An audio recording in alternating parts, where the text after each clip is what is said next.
You wanted the best. You've got the best podcast. The hottest podcast in the world. The Chris Voss Show, the preeminent podcast with guests so smart you may experience serious brain bleed. The CEOs, authors, thought leaders, visionaries, and motivators. Get ready. Strap yourself in. Keep your hands, arms, and legs inside the vehicle at all times, because you're about to go on a monster education roller coaster with your brain.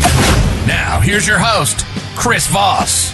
Hi, folks. Chris Voss here from the ChrisVossShow.com, the ChrisVossShow.com. Welcome to the big show, my family and friends. We really appreciate you guys coming by. Please sit down and enjoy the show. For 14 years and over 1,400 episodes. I don't know why that number matched up, but it just did. I don't know. We just did more production from 2000 and 2 to 3 shows a day. Billionaires, the like, all these brilliant minds that are on the show. And of course, none of them are me. After 14 years, you figured out that I'm just the host, and I've got a couple of jokes up my sleeve. And but the brilliant minds we have in the show, we just put them in the Google machine, and they just spit out to us, and we go, "Hey, we should have these brilliant minds on the show because the host is an idiot." So there you go. As always, refer the show to your family, friends, and relatives. Go to goodreads.com/Chris Voss, youtube.com/Chris Voss, linkedin.com/Chris Voss, the big LinkedIn newsletter, the 130,000 group over there, and for the podcast, and also TikTok. We're trying to put some shows up on TikTok, or at least little segments of stuff, but we might be a little too smart for TikTok. Am I being egotistical? I am. I'm a narcissist. So I'm going to run with it. Anyway, we have an amazing author on the show. He's written tons of books. He's a multi-book author, as we like to call on the show. And he's written a newest book that just came out May 16th, 2023. Who's your founding father? One man's epic quest to uncover the first true Declaration of Independence. He is on the show with us today. David Fleming is here, and he is a senior writer at ESPN. During the last 3 decades at Sports Illustrated, ESPN, the magazine, and ESPN, he has been one of the industry's most prolific, versatile, and imaginative long-form writers, traveling the globe while penning more than 35 cover stories and numerous groundbreaking pieces on everything from the Super Bowl and Steph Curry to musical chairs world championship. Wait, that's a thing? Oh my God. Wow. We'll have to find out more about that. Hockey dentists. Wait, that's another thing? And the NFL's obsessions with glutes. Hey, don't king shame. He has reported in China, Switzerland, England, and Mexico, and has covered 25 Super Bowls. Is that all? Wow, that's a lot. Wait, how many are there? That's about half of them, I think. The Olympics and every major sporting event, including lightsaber dueling and Bigfoot calling. Wow, that's another thing. And he's done definitive profiles of Darth Vader, Bill Belichick. Or wait, is he the Emperor or the Darth Vader? And Andy Reid, Michael Vick, and many others. Welcome to the show, David. How are you? I'm great, Chris. How you doing? That's quite the intro. I appreciate it. I was having some fun with it. But yeah, there you go. What an amazing thing. And I like Bill Belichick, but he kind of with that hood that he wears, he kind of has that whole emperor thing going on. I think some people call him that. So welcome to the show. Congratulations on the new book. These are always fun. Give us a .com for you so people can find you on those interwebages. Yeah. Just go to Linktree, Flem ESPN. Twitter is Flem ESPN, and Facebook is David Fleming ESPN. Pretty easy to follow, even for lightsaber dueling experts. There you go, lightsaber. I'm reading that bio. I'm like, what the hell?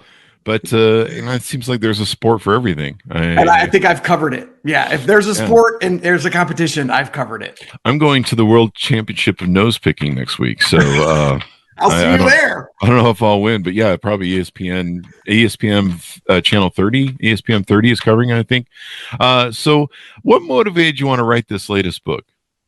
Oh, it's just I kind of live for, as you've pointed out, crazy stories, stories that you just are so jaw-droppingly shocking and unheard of that you just can't. You become obsessed. You can't get them out of your head. And it just so happened that the best one I maybe have ever come across had nothing to do with sports. It has to do with the history and the founding of our country. And This is one of those things where I pulled one tiny little thread and I was down the rabbit hole for a decade. Oh, wow. And it is that kind of story. We call it Mecklenburg face, which we can get into later, but it's basically the face, and you've made it already, the face that people make when they realize almost everything we think we know about the founding of our country is wrong. That's why we do the podcast, because most stuff we were taught was wrong. Yeah, people also make that face at the nose picking world championships too. Give me that again. The mech face. What? Okay, so the document that the book surrounds, or that's my sort of global gonzo quest to find, is called the Mecklenburg Declaration of Independence. Oh, really? Instead of saying that over and over again or typing it, I just call it the Mech Deck. Okay. Mecklenburg. Do that again. Declaration of Independence. That's it. Yep. There you Mecklenburg. Go. Okay. Yep. All right. That is the thing, according to the internet. So there you go. So what made you want to go on this quest? I mean, what was the catalyst that prompted this? So we when I worked for Sports Illustrated, I lived in Manhattan with my wife. Mm-hmm. We moved to Charlotte, North Carolina. When her job, she got transferred and promoted, and we moved here. We moved to North Carolina, sight unseen. Just sort of picked up and left and bought a house. And after a few years, when we realized, okay, we love this place, we're going to raise our kids here. This is our home now. I think the first thing people do when they move to a different city, from when they grew up, there's a natural inclination that you look into, like, okay, what's this city about? What's the history like? What's it famous for? What all that kind of stuff. And I remember specifically dropping my daughter Kate off at her Davidson Elementary School, and there was a North Carolina flag right in the lobby. So, I take her in by the hand. She sees the teacher. They all go off to class. I look at the flag, and the date on the North Carolina flag is May 20th, 1775. And we talked earlier about the string, right? You pull one string. All I did was ask the question, why in the world is the date on the North Carolina flag 14 months before we even declared independence as a country? Yeah. And like I said, that was 10 years ago. And here I am. Wow. So just ask that one question. And when you start peeling back layers to this story, it's like National Treasure come to life. I was going to make that joke. Were you like Nick Cage in National Treasure? You're like hunting for the Declaration of Independence? Yeah, except I have just slightly better hair than Nick Cage, but not by much. Yeah. Well, I mean, you can act better too. Oh, I'm sorry, Nick. We love you sometimes. It depends on the movie, but now come on, we could both be in National. If this gets made into a National Treasure 3 or 4 or 8, yeah, I better not offend him. We could both be in the movie. Yeah, let's. I mean, he's a good actor in some movies. I think when he went on that whole binge of where he's trying to pay some debts there, he got a little out of hand. But that's another story. Yeah. So the one that's sitting. So you go through the discovery. Tell us how you research this and how you unpack this whole journey that you went on. I'll tell you what. Really, when I knew. There's that moment when you're like, okay, this could be a book. Maybe it's just a story for the Smithsonian or something like that. When I went up to Quincy, Massachusetts, which is where John Adams, it's his hometown, and he's got it's where he's buried. It's where his, all of his documents are. It's not a presidential library, but it's essentially the same thing. Mm-hmm. And when I found out that John Adams and Thomas Jefferson wrote snarky, angry, shade-filled letters back and forth to each other about the Mech Deck, that's when I was like, okay, I'm all in. This is definitely, I can't believe there haven't been 10 books written about this. But when you read those letters, and oh my God, John Adams could throw shade. Okay. John Adams, like he could do the whole snark thing, and he just rips Thomas Jefferson a new one. Wow. For basically, he's accusing him of plagiarizing the Declaration of Independence in writing in these letters. And that's when it was like, oh my God, what am I doing for the next 5 years? Because I'm down this rabbit hole. Wow. And basically, evidently, there's is this Mecklenburg Declaration of Independence the one that we know, or is this like some of the stories we've been hearing about Shakespeare lately, where it was plagiarized?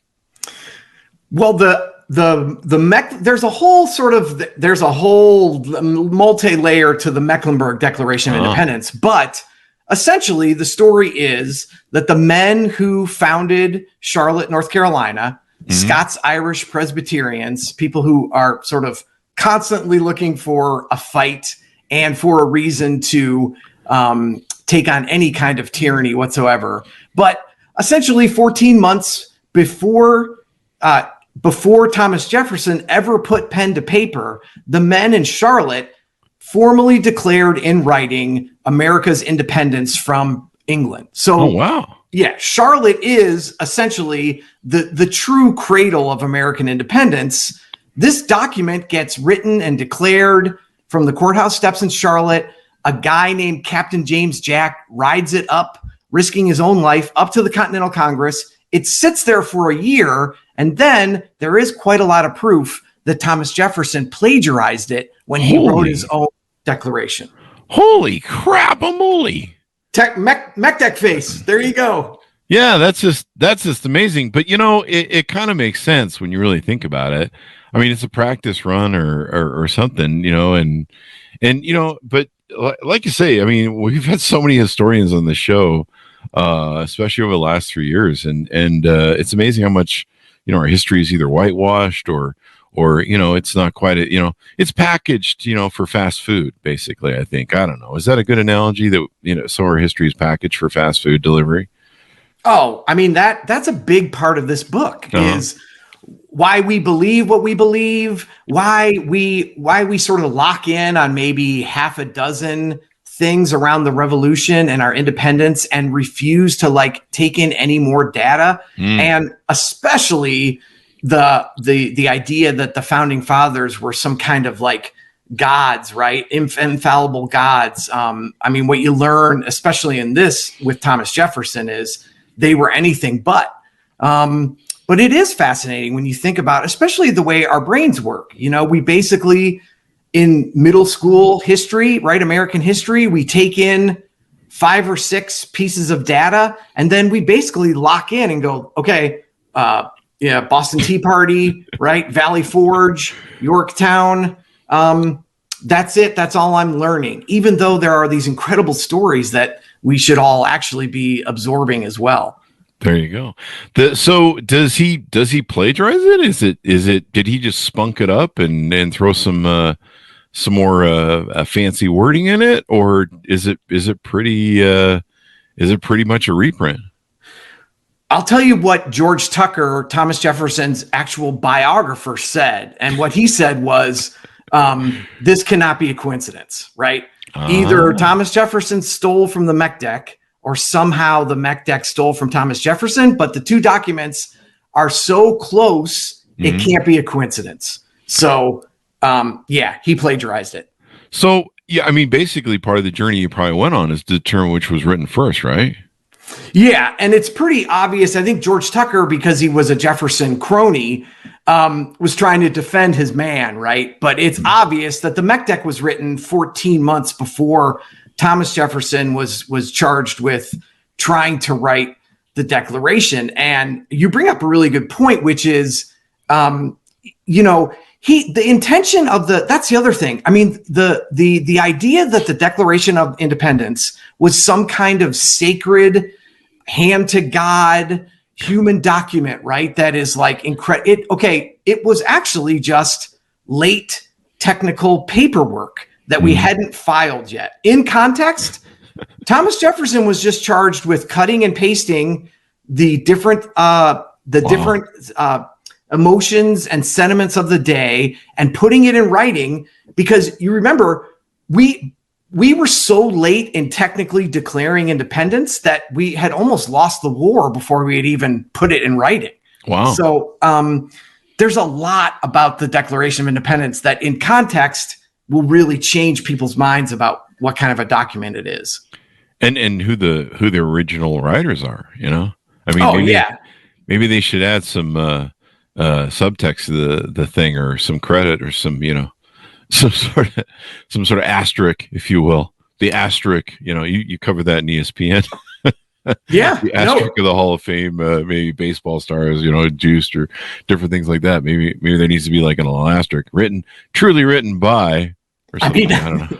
Or some footnotes. I love your idea. Footnotes, you and I can go to the Library of Congress, and we'll just put a little asterisk next to it because, okay, here's a great example: life, liberty, and the pursuit of happiness. Right? Mm-hmm. Thomas Jefferson did not write that. George Mason wrote that in the Constitution of in Virginia's Constitution, and it just so happened that was published in a Philadelphia paper the same week that Thomas Jefferson was writing the Declaration of Independence. Oh, wow. Yeah. And so that got ripped off. Exactly. So did most of the authors of our the thing we accept as the original Constitution, did they know this was going on, or was it just John Adams who was privy to it? Oh, no, I think they all remember there was a committee of 5 that was charged with writing or composing. One Jefferson scholar even called it a cut and paste job, the Declaration of Independence. Like, can you believe that? Wow. But it was clear that it was supposed to be, that it was created by a committee. And what really John Adams was neurotically jealous of the attention that Thomas Jefferson got. And once the Declaration became famous and became this sacred document, that's when Thomas Jefferson started taking all credit for writing it. And that's what really made men like Ben Franklin, John Adams, the other members of the committee who edited and added to this thing. It was written by a group. Thomas Jefferson took full credit. And I think to his dying day, John Adams was still angry about that. Wow. With the Madison papers that were published by James Madison, where they were trying to, I guess, sell the idea of the Constitution of Independence, did that play into any of the story and how that worked? Or were they were all just complicit and just going, hey, somebody wrote some great stuff here, let's just nationalize this? Yeah, that's kind of what it was. And because I think at the time, and I think here's the problem, and it's always the lie, right? It's always the cover up. It's always the lie that gets you. Yeah, Nixon's favorite line. Yeah. And I guess this goes all the way back to the founding of our country, right? The fact that it's the lie, because Thomas Jefferson, it was that he tried to take more credit and that he wouldn't acknowledge that, which was his job, was to borrow from all these current things that were out in the world and synthesize them into the Declaration of Independence. If he had just said, hey, I did what they asked me to do, and I did it with this group of men, and we're all responsible for it. But instead, he takes full credit, and he would never admit that he borrowed from anything else, even though the words are almost identical to several other documents. Mm-hmm. So it's the lie. It's the lie. Well, this nation was kind of built on a lie. I think the original lie was the shining city on the hill, or that it was given to us by God, or some sort of ordainment. There's a few different lies we've told over the years to ourselves. If I remember correctly, it's been a long time, and my memory's faded since I'm old.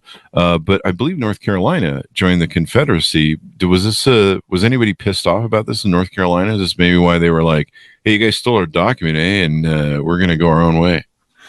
That's a really good point, because number one, that's the whole reason this thing is still alive. The controversy is alive to this day, because Thomas Jefferson in 1819, when the Declaration of Independence started becoming famous, Thomas Jefferson and all of his cronies, and especially Virginia, started to take credit for everything around independence and the revolution, right? Wow. They started taking credit for thinking up the idea, for declaring independence, for fighting the war. Basically, they were like, we did it all here. And what happened was North Carolina just kind of raised their hand and was like, hello, we were a year ahead of you guys in writing.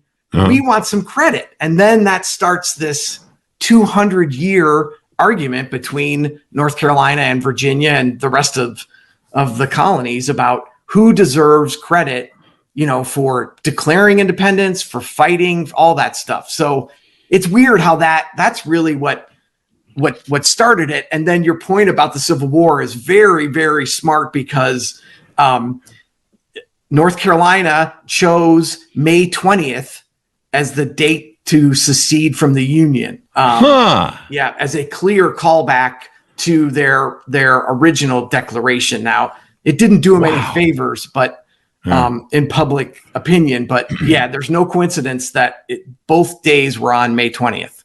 Wow. My mind is blown. You give me the mech deck face. Is that what it is? Yes, it is. I'm stupefied. What an interesting thing that they used the same date in 1775 that they filed that. And wow. I mean, we always joke about how it's not really a joke, but we always talk about how how much foresight a lot of the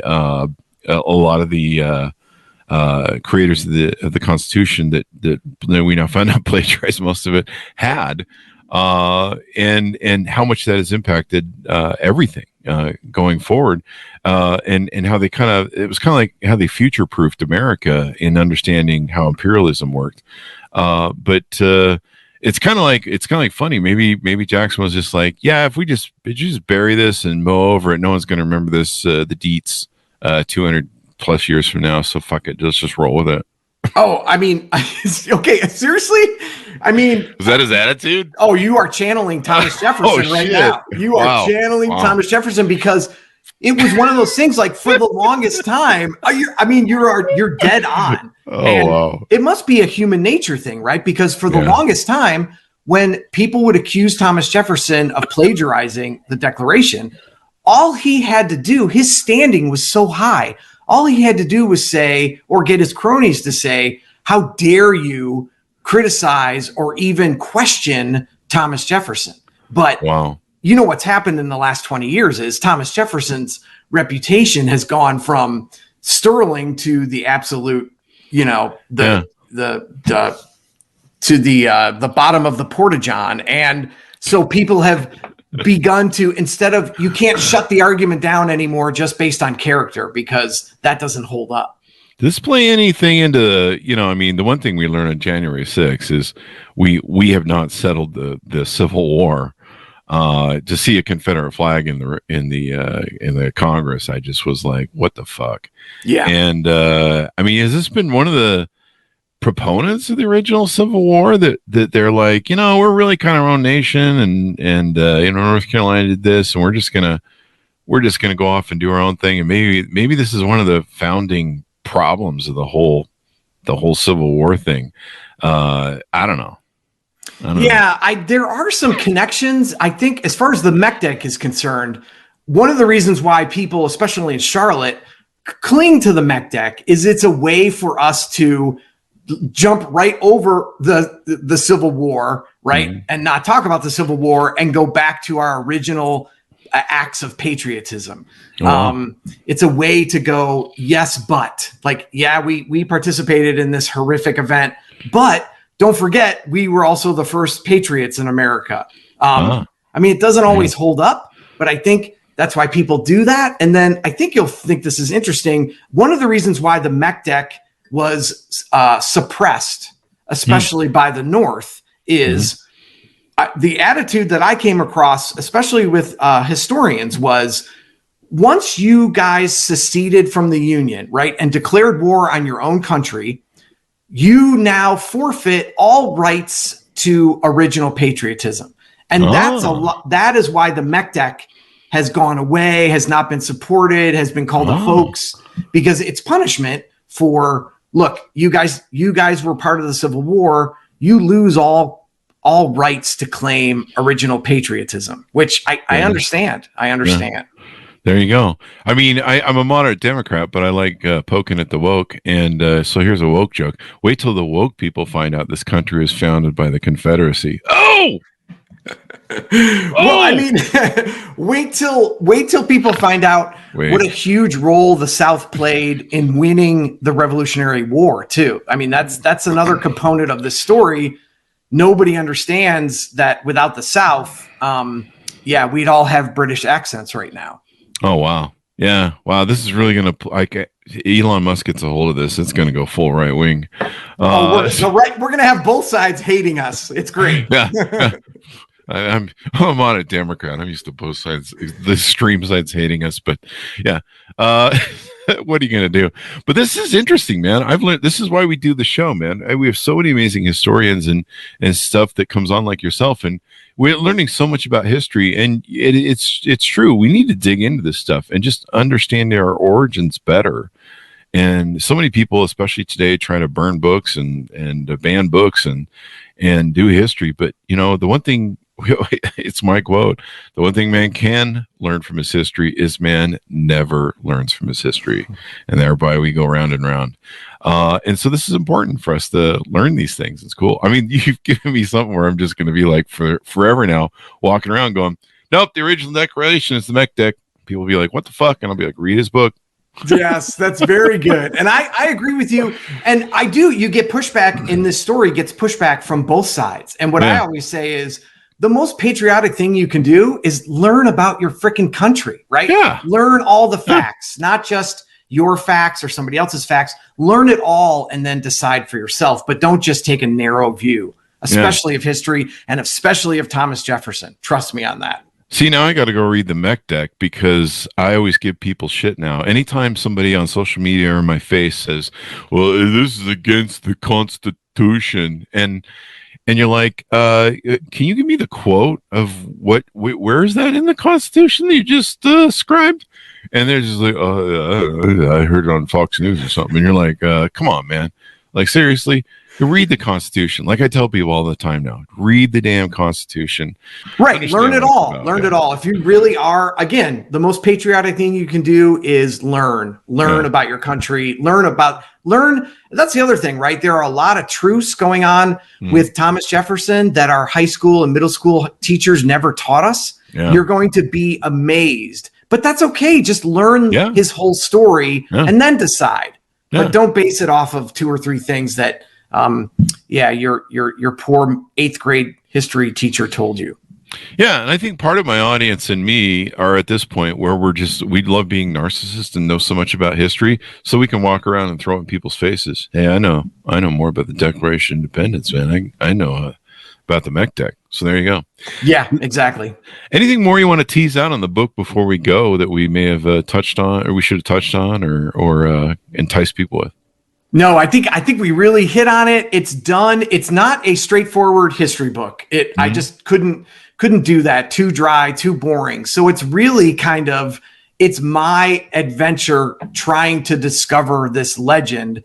And I go basically all over the world looking for this document and speaking to the people who are still connected to it. And the stuff that we uncover along the way is again, we'll give you Mech Deck face.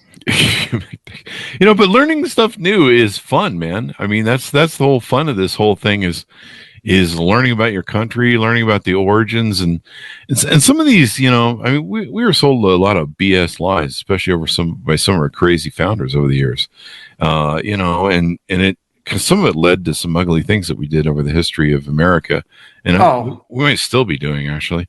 Exactly. I mean, I have to tell you, I mean, there were so many times in this book, whether I was in the British National Archives or I was in Quincy, Massachusetts, or in the Library of Congress, where I was like, how in the world did I not know this, right? How did I not know this stuff, this horrible, terrible stuff about Thomas Jefferson, the man who's credited with writing all men are created equal? It's like, I want to go back and I want to go track down all my history teachers and go, you didn't tell me 80% of the story.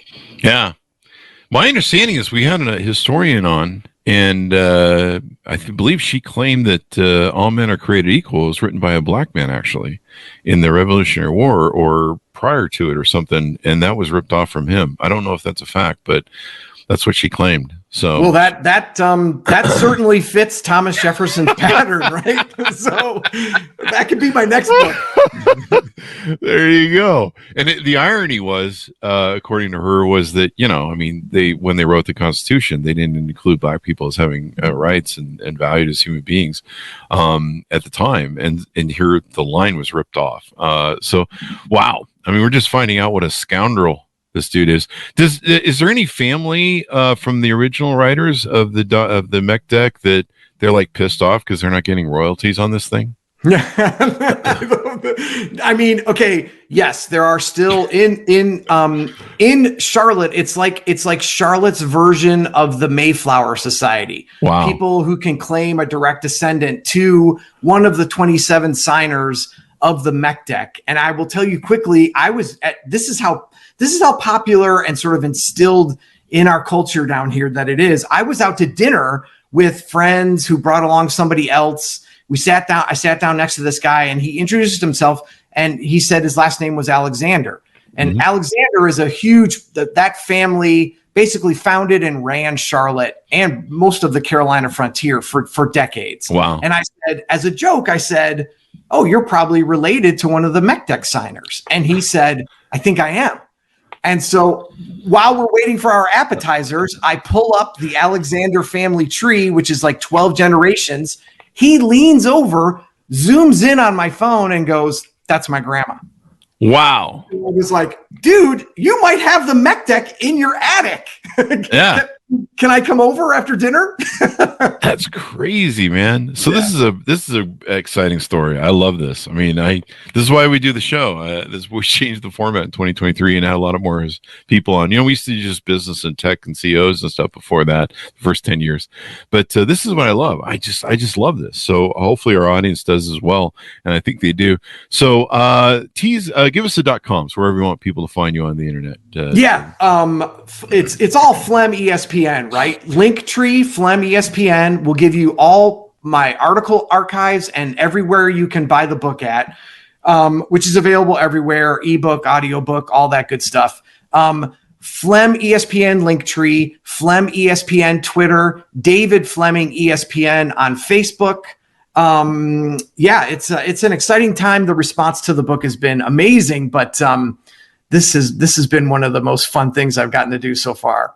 Oh yeah, I mean, I'm going to be going like side by side down the Constitution and the Mech Deck, going, okay, let's see what the differences are and stuff.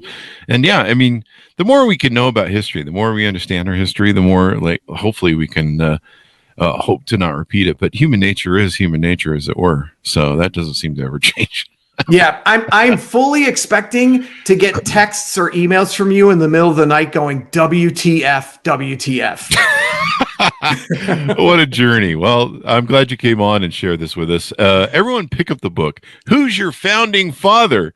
One Man's Epic Quest to Uncover the First True Declaration of Independence. Side note, who's your founding father is my pickup line at bars. That was my earlier joke. I don't know what that means. But thank you very much, Dave, for coming on the show. We certainly appreciate you being here. That's my pleasure. I really appreciate it, Chris. Thanks to our audience for tuning in. Go to goodreads.com/Chris Voss. Go to youtube.com/Chris Voss. LinkedIn.com/Chris Voss. This will be on the LinkedIn newsletter. And go follow us on TikTok. Have some pity on old people with serious, brilliant minds trying to, I don't know, put something smart on TikTok. It's a wonderful place. It's a good kids. Thank you for tuning in. Be good to each other. Stay safe. And we'll see you guys next time.